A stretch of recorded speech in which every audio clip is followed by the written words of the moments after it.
Hey, guys, welcome back. Monday, and we're here to recap 90 Day Fiancé. And look who we have with us today. Special guest, Max, the Celeb Talk guy. Hi, What's Max. up? How are you? Hey, how you doing?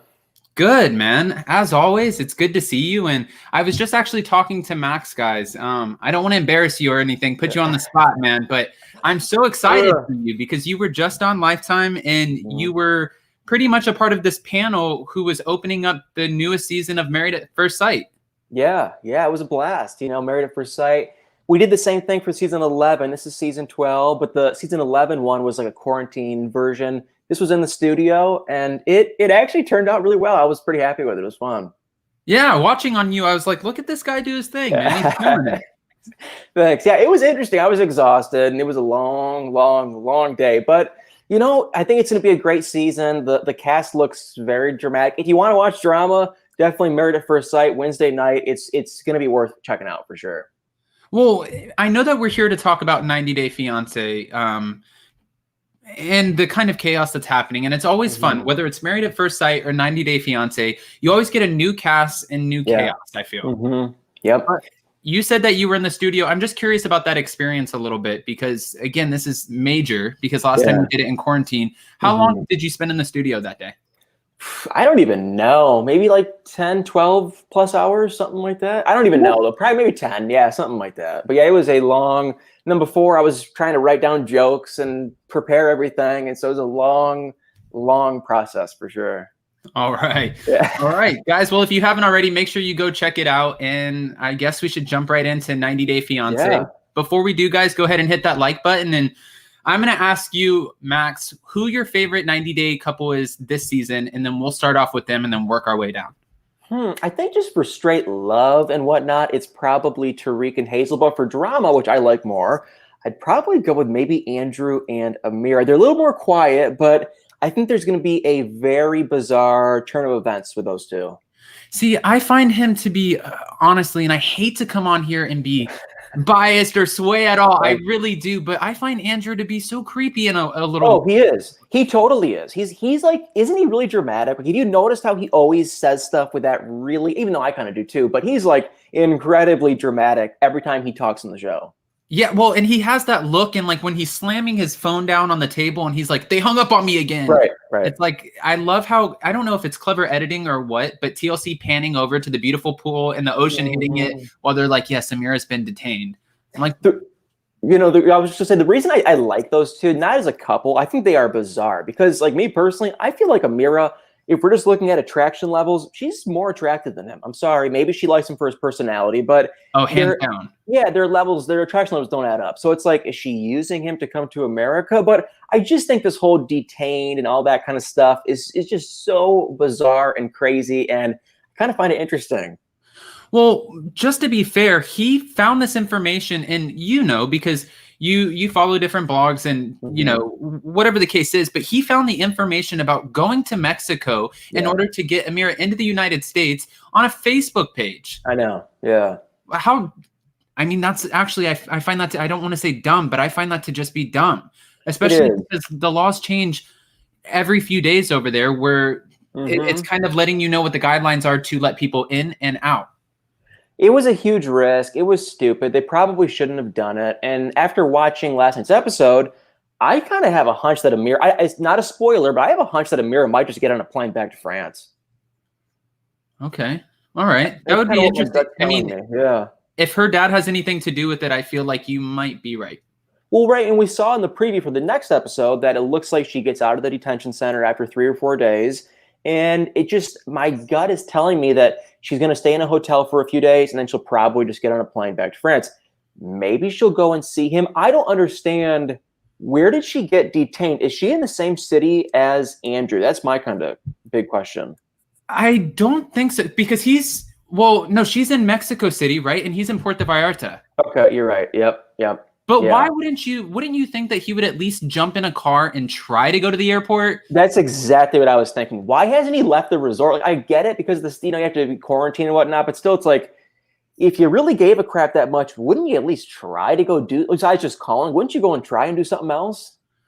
See, I was thinking that too. And I was also thinking, isn't there somebody that you can hire or go down to the hotel? You're staying at a resort in Puerto Vallarta, which Puerto Vallarta is, I mean, it's beautiful, but also there's a lot of people who speak English and Spanish there. Why not go try to find somebody who you can offer them maybe $100 and say, hey, can you actually jump on the phone? Can I steal 15 minutes of your time and translate this in Spanish? Yeah. Yeah, he definitely didn't really seem to try that much. Like, I will say that he really did not seem to give. He seemed to kind of care, but it was like there was a lot of other stuff he could have done. Okay. All right, guys. Well, let's move on from Andrew and Amira, because Andrew kind of, he makes me, he's bizarre a little bit, but he's a little bizarre. But guys, if you haven't already, hit that like button. I want to talk to you about Jovi and Yara. Yeah, they're an interesting one. You know, I've thought all season that Yara is a spoiled, you-know-what, not very nice. And after last episode, I will say, I think deep down she kind of does like Jovi. And I just feel like she really is kind of a brat. I mean, what do you think about her? Well, did it sway you because you saw her feelings kind of come out at the airport? Is that what swayed you?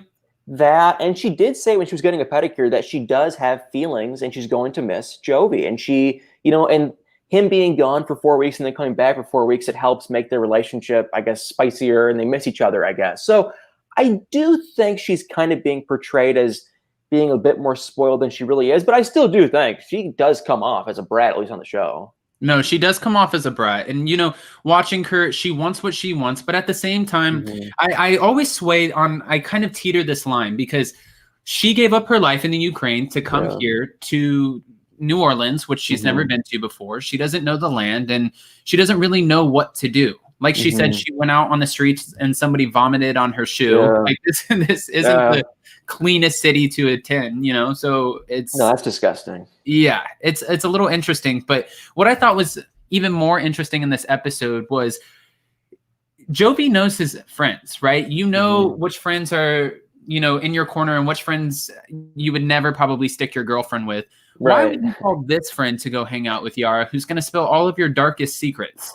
She really did not hold back, and oh my God. The interesting thing, though, was I at least to me, it seemed like when the friend was talking about Jovi doing God knows what with those women, it didn't seem like Yara cared, but she didn't seem like she really cared that. But then we talked about the ex-girlfriend and her, peeing in the bed or whatever. Then it was like she was like kind of freaking out. It just seemed like more so she didn't really care about the exotic dancers, you could say. What did you think of that? That was kind of bizarre. I mean, I felt like this woman was, the friend, I felt like she was dropping a bomb and she's like, oh, your reaction's not that big? Here's another one. I know, exactly. It's like she kept on digging and digging and digging and just saying that he slept with almost every stripper in the strip club. And then his girlfriend's peeing in the bed, but probably not the same bed that you sleep in now. It's like, what reaction are you looking for? Because in my mind, if somebody came to that girl and said that, how would you react? Well, that, and it's like, why is she saying that? Was Yara digging for that? It doesn't sound like she was really trying to get the info out of her. She was just out of the blue, just blurted it out and said it. So, not the best friend, kind of weird. And the other side to me is thinking, what was going on with Jovi? We know Jovi as a partier, but I'm kind of interested now more in his past because maybe there's more just bizarre craziness to his past too. Okay. All right. Well, we know in the upcoming episode that Yara is going to be doing a sit down with Jovi's mom, and she talks about how she was engaged before, and then she met Jovi. That obviously is a huge red flag. It's going to be interesting, but I just thought about this while we're sitting here talking. As far as Yara, she did mention, I want to come here and I want to be best friends with Kylie Jenner and Kim Kardashian. Maybe she's watched so many of these different reality shows or like Paris Hilton, and she sees that they put on a persona and a character, and she's really trying to commit to that character. So while she might not be this intense and this spoiled, this might be a little bit of her. She might really be playing up to a character. Yeah, I could see that. And I also read on Reddit that, I don't know how true this is, but I've read that the cast and the camera crew would make Jovi and Yara do their lines over and over and over again. And then eventually they would just get so frustrated with each other, they start fighting. And then they were using those clips. I don't know if that's true or not, but I could kind of see that because I could see Jovi and Yara, if the camera crew says, hey, say that again. And then all the next thing you know, Yara's just frustrated. She starts crying. Jovi's frustrated. He's mad. So I don't know if it's true, but I wouldn't be shocked at that. Both those things. I do agree with you, though. I could totally see Yara trying to kind of have on this personality just for the show. Well, you usually, I feel like, are one step ahead of the game, whether it's with Lifetime, Married at First Sight, or a lot of the TLC shows. I see that you were talking about your new Discovery Plus subscription and everything else. Did you see, before we move on to the next couple, did you see the rumor that Yara might have just given birth? Yeah, and I have just the weirdest story with that. But yes, I've actually heard that weeks and weeks and weeks ago. I have a friend that lives near them, and she kept telling me, these two are married and had a baby. And I just was like, there's no way. But now there's rumors, there's screenshots from Amazon. They have like a baby shower list on Amazon. Someone found an ornament, it just a bunch of weird little things that pretty much we all can come out and say, it sounds like they did have a baby. And the main thing too is their season was filmed last like January, I think. So they would have had plenty of time. Plenty of time, yeah. So I also heard another rumor, complete rumor, but I've also kind of heard that there's a possibility that she might have actually taken the baby and gone back home. Oh, man. Okay. I don't know how true it is, but that's what I've heard. All right, so we're going to have to stay tuned for that. Let's move on to our next couple because you mentioned them already. But before we do, guys, again, hit that like button if you haven't already. And make sure you check out Max on his YouTube channel, The Celeb Talk Guy. But I want to go to Tariq and Hazel because this episode really made me like him more. Yeah. I think he's a bizarre guy. He's pretty eccentric. He's kind of outgoing and just kind of different. But deep down, I think he's a really good guy. He has a good heart. And when we got to see his relationship with his daughter, same thing. I was like melting in my chair. I thought they were sweet. And I really honestly do like Tariq. Yeah. And the fact that, he was sitting there, his focus really is his daughter before, which kind of just makes you really love him even more because his daughter, we know, has high functioning autism, his daughter, Ari. And he was saying that sometimes you may need a little bit more patience and have to try to understand how to navigate your relationship with his daughter. Right. Yeah. And Hazel coming in, at first, I thought before the season started, I was like, oh, this girl wants to come here, get her green card, and then probably start hanging out with more females than actually men, right? Yeah. But watching her in this episode and walking up and really putting in the effort to hug Ari and kind of be there, maybe that's just her maternal instinct and she really does want to still leave Tariq and be with women. I don't know. I'm so confused on them. Yeah, and I've kind of heard a rumor on them too. But I think with Hazel, I think she is sweet and genuine and nice. But I think, she's divided because I personally believe that she's only interested in women. And I think she's just with Tariq to come to America. That's honestly that's what my gut is telling me. But I think they've been together for a very long time. They have this like friendship, relationship kind of thing. And so they do have a bond. I don't know if it's really a physical connection, but they do have that bond, that friendship. I don't think she's going anywhere anytime soon, but I would not be shocked if all of a sudden they get a third, girlfriend in their relationship because I just don't think Hazel is really physically attracted to Tariq. Right. Oof. Okay. I really do. I think she has a big heart. I think she loves him as a friend, and I think she's going to stick around, and I think she's a really genuine, sweet person. I just don't know if she's made me like, in love with him, but I think they have a great friendship, great relationship, and I think it's going to get pretty interesting with those two too. Well, I mean, we'll have to, I guess, stay tuned to figure it out, but I can't wait to see where they're actually sitting there and shopping for their next girlfriend, where they're going on the, where they're on the internet and he's like, do you want thick? Do you want curvy? Do you want slim? It's like, what do we do? Is this a video game? That was weird. That was really weird. And then when Hazel was asking Tariq about if the women are hot, in Virginia Beach, that was kind of weird too. So I just think she loves him as a friend. That's it. And probably eventually they will just have that type of a three-way relationship. Very odd, very different, but hey, who am I to judge? But I think they're always going to have that friendship bond, but as a couple, probably not.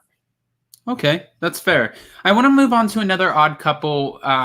And I want to get your opinion on them first before I chime in. But Mike and Natalie are so strange to me. And I feel like one side is really trying and then the other side is just like, eh. Yeah. It seems like it's always like either flip-flop. Like, it's just the weirdest thing. We have seen Mike really trying, at least in my opinion. He's been trying. He's been doing stuff. He has been taking her around. I feel like he's trying as best as he knows. And Natalie never seems happy. Now, Mike could be better, definitely. But it really doesn't seem like Natalie's really involved in this relationship. But then we started off this last episode where Natalie was saying, I love you. You're so sweet. You're so amazing, blah, blah, blah. And then Mike was kind of like, you know what? This just seems really fake and not good. So I think they're kind of flip-flopping back and forth. For me, I have a hard time even watching them because Natalie is a chronic complainer. She's constantly complaining. And I watch these two thinking, why are they even together? Like, why doesn't she just go back home? They don't seem to love each other. Why not just end their relationship? Okay. See, I was actually kind of opposite from you. Oh, were you really? Because, yeah, because with Natalie, I was watching her and I'm like, I feel like she was trying to go out and like walk around his farmland kind of area with her in the middle of nowhere and feed the fish and trying to learn how to do the laundry and also making him a healthy meal. And she's trying to make him better, even though, she's complaining, but she's like, you eat all this meat, you're unhealthy. She calls him fat. And she's like, you need to lose weight. I need to gain more weight. But it seemed to me like she was really sort of trying to put in an effort to make the best of this situation that she wasn't really expecting. But it's interesting that you think the opposite. Yeah, I get where you're coming from, though. I do get that. I just feel like a lot of the stuff that she's complaining and talking about, it's like, wouldn't they have FaceTime? Like the population of the city, what kind of stores are in the city, what she can do, that kind of stuff. Wouldn't they have like talked about that before she came here?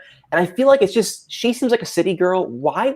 It just doesn't seem like a good fit for me. That's my biggest thing. Why did she come here? I think she wants to go out and live and do and meet people and hang out with her friends and live a normal life.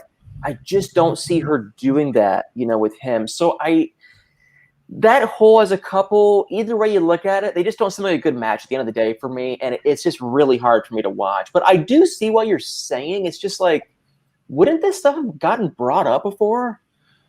Well, and sometimes I question, and I always have callers who come on here with me too, and they'll be like, do these people who come over here, or even like, for example, Big Ed going over there, right? Do these people who were kind of crossing paths not have Google?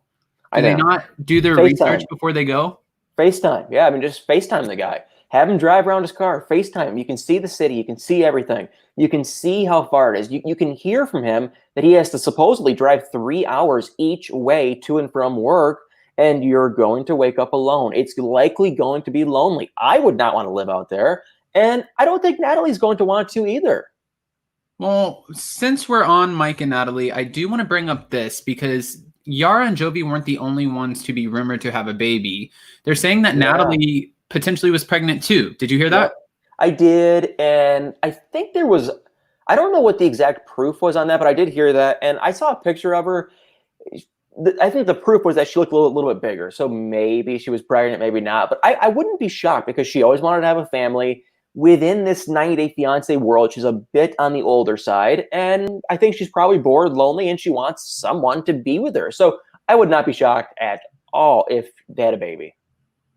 Okay, that's fair. And you know what's really sad is, before we move on to our next couple, social media sucks. Yeah. Just to be fair, like if she actually did just gain a little bit of weight because maybe she's lonely in this place and maybe she's eating more for her to like, who knows? Yeah. And it's not in fact that she's pregnant. It's like, imagine this poor girl reading these comments like, oh, this sucks. I know. If I was on the show, I wouldn't even read them. I could really read my own comments because people somehow can't seem to stand me either. So oh my God, I feel the hate would definitely get old. It would get annoying. And but she is active on social media. She is still posting pictures. So I'm sure she's reading something, but I wouldn't be shocked if she did have a baby.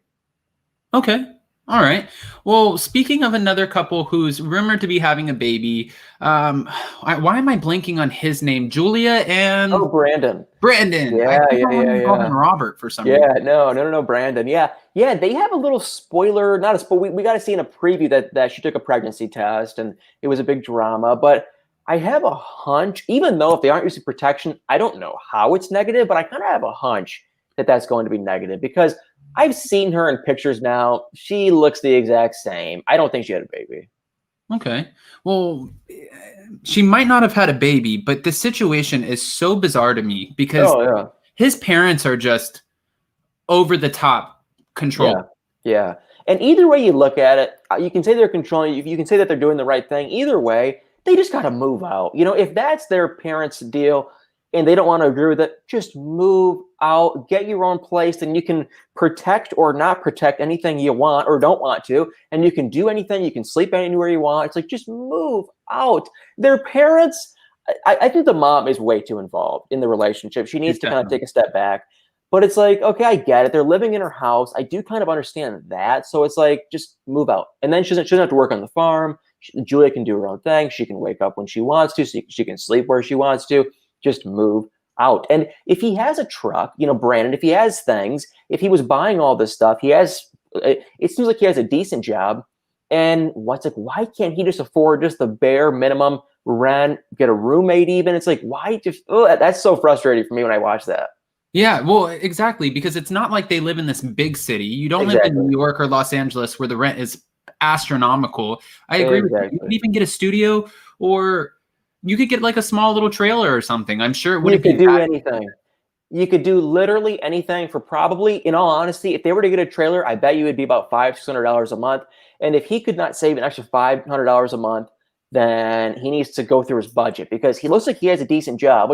It's really annoying for me, honestly, like just hearing that. And then it looks like he ruins his entire relationship with his mom, which that's kind of annoying, because it's like the whole problem could be solved if they moved out. So that has been frustrating for me too.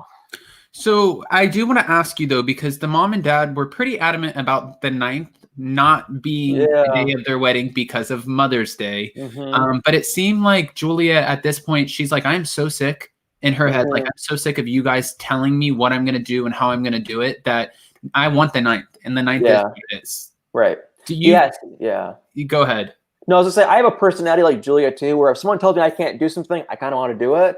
And I get it. But I'm not a mother. I'm not a woman. But my take would be, okay, let's say Sunday is for Mother's Day. Saturday is for the wedding. We will divvy them up. And I feel like if she was I don't want to use the word giving mother, but if she was just a little more, I don't want to say loving, but if she was a little more, I guess, giving, she would want to share the day. Like, it would be it'd be a family, like a big family thing. We can share it together, and it'd be a big celebration. And I just thought that was kind of selfish of her, the mom, to say that it has to be on a different date, because of it's just have a big celebration. They can all come together and it'll be fun. Right. It was funny when the grandpa pulls out his phone and he's like, okay, the 9th. And they're like, no. I know. Yeah, that was hilarious. Yeah, don't put that in there. He was kind of funny. I actually liked him. He was kind of going along with it and, talking about Brandon and Julia and them hooking up. And I kind of thought it was kind of funny. Yeah, I like the grandpa. But even going back to the mom, we see how, and I'm somebody who has a really close relationship with my mom. So it's just hard to see that the mom is really kind of, both of the women are these dominant women who they're kind of like pick and choose which woman is more important in your life. And you can see this is beating him up a little bit. And he's starting to be like, well, I need to be here for my potential wife. And Mom, you're putting the pressure on me. And we see in the next episode where the parents are like, Julia, if you're going to be here, you need to start helping out more on the farm. And she's like, that's not my thing. I'm not here to work on your farm. Right. Yeah, that's pretty uncomfortable. This is just really weird. It makes me uncomfortable to watch. See, I'm a problem solver. I try to solve everyone's problems. When I see this, I'm just like, you know what? Move out, and all your problems would be solved. But of course, it's reality TV, and they need to have problems and drama for it to make it entertaining. So I don't think they're going anywhere anytime soon. I think they are going to really fight. I think it's going to come down to the wire where Julia basically just says, you can marry me, and we're going to move out and have a very far distance, from your parents, or you can stay close with your mom and dad, and I'm going to leave. That is what my hunch is. She gives him that ultimatum. Oh, well, we've seen the previews, and it looks like it's pretty tough to watch, but I guess it's going to be what keeps us watching. So we'll have to wait and see. Maybe we can even steal you back by the end of the season and see what you think about all of this. But definitely. Last but not least, before we cover, I believe this is the last couple, unless I'm missing someone. Guys, hit that like button. Let's see if we can get more eyes. And Stephanie and Ryan. Yeah. Oh, actually, we have Rebecca and Zied too. Yeah, no, Stephanie and Ryan. Oh, yeah, Rebecca and Zied. How could we forget them? I know. Yeah. Yeah, we have Rebecca and Zied. That was pretty good. They were interesting. We can hit Ryan and Steph, whatever you want. But, Rebecca and Zied, it was interesting. I thought... See, I'm split too. Like, all these couples for me are so uncomfortable because, I get it. Rebecca just got out of a marriage with a foreign man who completely used her. So I understand why Tiffany, her daughter, was uncomfortable and really had her guard up with this whole Zied situation. I know a lot of people are probably going to say, well, why did, Tiffany and her, I think, boyfriend or fiance, Micah, have to come to the airport? I kind of get it, though, because, like, you really want, clearly her mom, Rebecca, isn't making the best decisions, so she wants to kind of be there. I kind of honestly do somewhat get that, because Rebecca has made a lot of wrong decisions. But I will say, my God, Tiffany and especially Micah, the boyfriend, fiance, I think he's going to go head to head with Zied. They both seem like alpha males. I think especially that Micah, man, seems angry and mad and just like out of his comfort zone. And I think he's going to really give Zied a hard time, kind of push his buttons. And I think Zied will probably just give it right back to him eventually. Yeah, you definitely have two alpha males here, but it's interesting because you could see her daughter staring at her across the table while they're eating once they left the airport. And Rebecca really is like a schoolgirl. She's smitten. Yeah. She's just like, oh, I mean, anything that he says or does is just like, she is so giddy over. But I know he seems like he's so unenthusiastic about everything, but he's probably hiding his true feelings at the fact that, like, why did you show up here with this Micah guy? Because he's already made it known he doesn't like Micah. So that, and I think it was like an 18-hour flight. He probably was tired, the language barrier. And I think overall he was just really uncomfortable to be there, to meet Tiffany and Micah for the first time. He just was on the plane for however many hours. He was tired, new country, the language barrier. And it was probably just a mix of it all. And I feel like he's never really overly enthusiastic. Like, I guess he doesn't really ever have that much enthusiasm to begin with, at least. It seems like from the last season, at least. Right.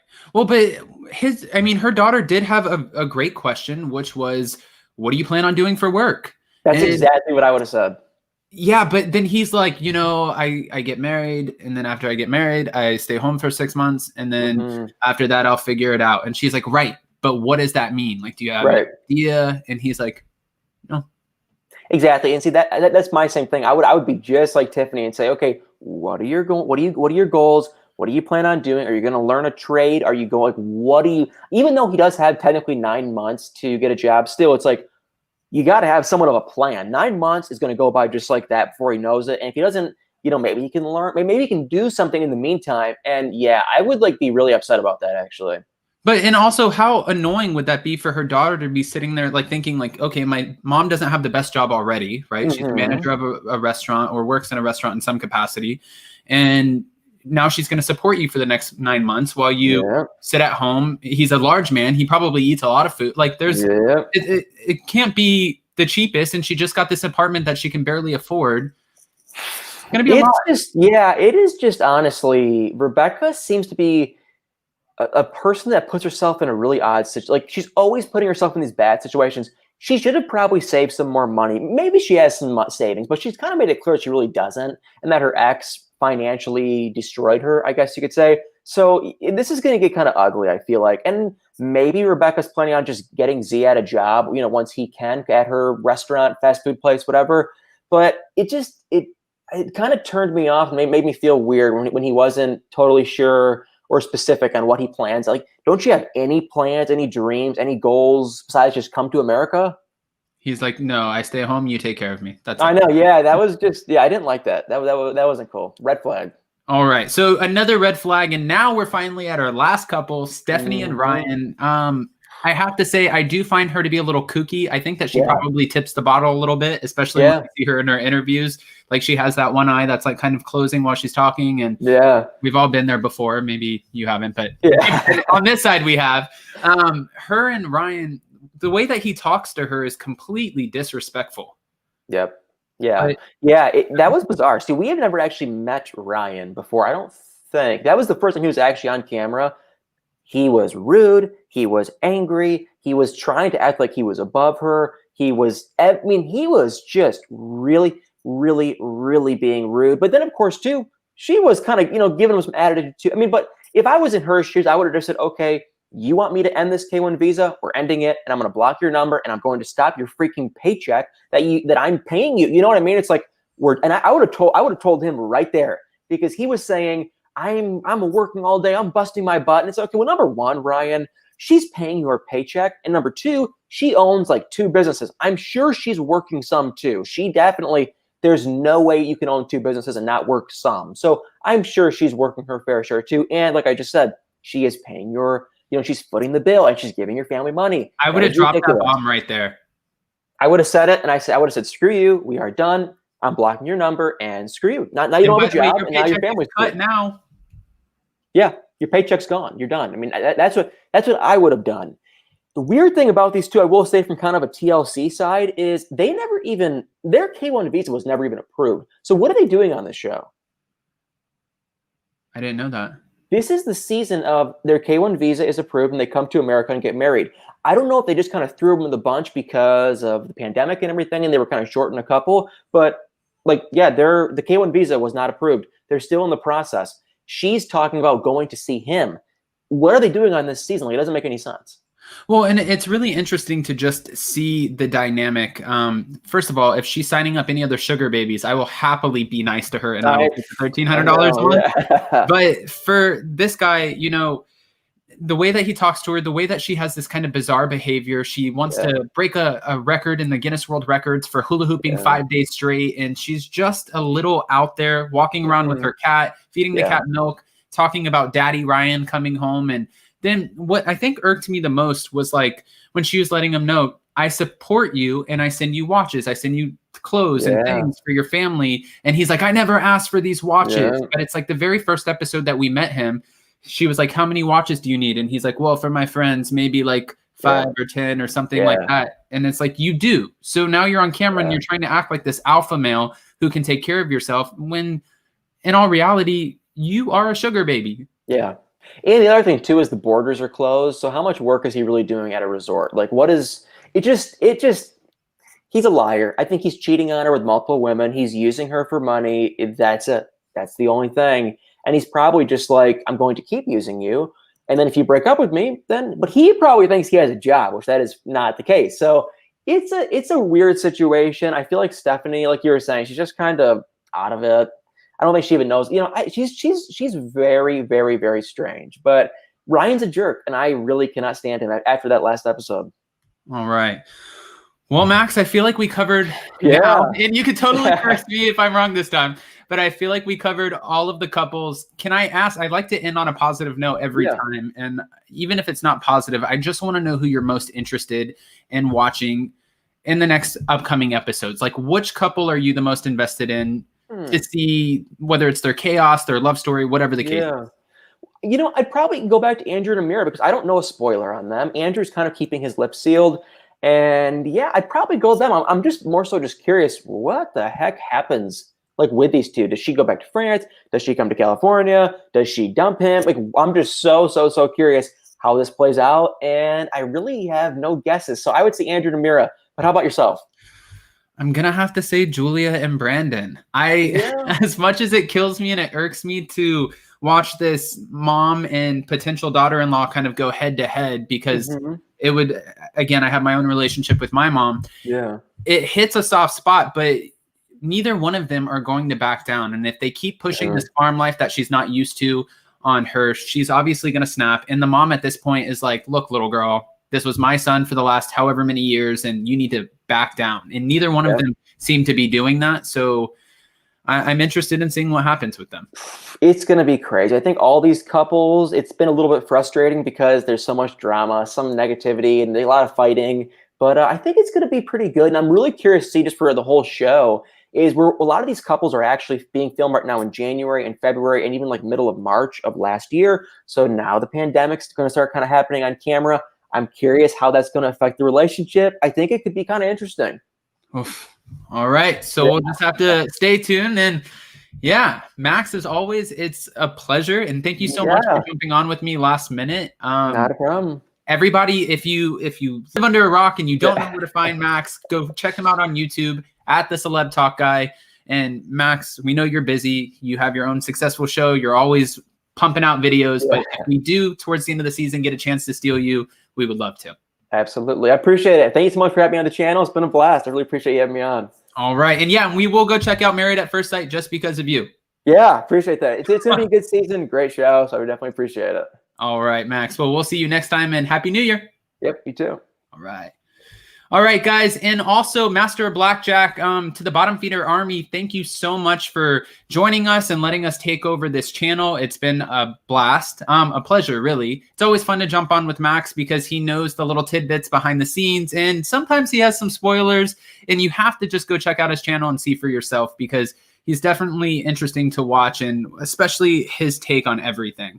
But in the meantime, Master of Blackjack has been working hard himself on a new kind of recap article situation. So you'll have to start checking it out. masterblackjack.medium, medium.com, where he does his own write-up of the current episode that we just watched. So I put that in the description of this video. And I also put Max's information if you guys want to go follow him. Go check out Master of Blackjack's recap. And yeah, wow, that was a mouthful. All right, Bottom Feeder Army, thank you guys so much. And everybody else, we love you guys. Make sure you hit that like button. Subscribe to my channel. Subscribe to Max. Subscribe to Master of Blackjack. And we'll see you guys next time.